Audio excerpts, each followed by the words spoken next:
Odette, I understand you have a client by the name of Allison. Yes. With a chewing problem. Yes, quite a long-term chewing problem. Okay, but it wasn't just a chewing problem. There was much more to it. So why don't you just elaborate for us a bit? Well, she couldn't bear the feeling of chewing, and that resulted in her not being able to chew anything that was tough, and she couldn't stand the feeling of vegetables or fruit. In fact, she hadn't eaten vegetables since she was a child. Ah, okay. And any meat that was anything other than exceedingly tender, yes, she had to liquidize just to make herself take it.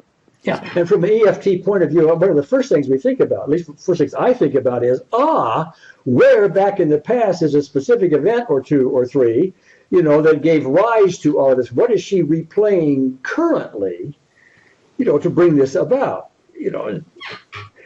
And so you went that direction, did you not? Yes, indeed. Yes, we went down there, and we found a couple of very nice events that I thought were ideal. And those are in your article, yes. That's along with this video. But as I recall it correctly, they were specific events that on the surface you would never expect to be somehow related to a chewing issue. The ones that we started with, or that I intended to start with, were to do with her jaw having been damaged, and also to do with her having had a lot of ulcers when she was a child. Yes. And that meant that baby food was much more tasty to her, and she was able to do that. So I thought that's where we were going. Yes, okay. We didn't get there at all, because something else turned up while we were asking about present feelings. Just in the describing about how she utterly could not bear to touch or bite into, I think she was talking about an apple at the point. She said, I can't bear the feeling of biting into or pricking my finger. I thought, that sounds like something else, and started to ask about that. So we went on the finger prick, which had happened when she was in primary school. Yes, okay.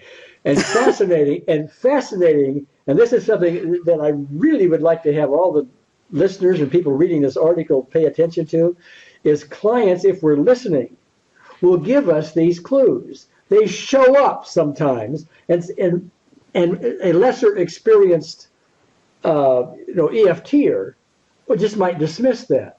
But if you're tuned in, bingo, here's a brand new big door, which turned out to be a very important specific event. Yes. Okay. So yes, go ahead. What else was going on here? Well, we worked on that one until that was really low down. The reason I kept with it was the symptoms she gets from trying to chew, or the idea of chewing. She was replicating these while she was talking about the finger prick. Yes. The various other things that were happening.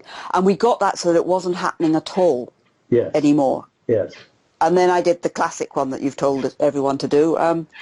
So anything else like that ever happened before? Yeah, or what does that remind you? And she had another event. What does that remind you of is one of my That's the one. One of my favorite phrases, So yeah.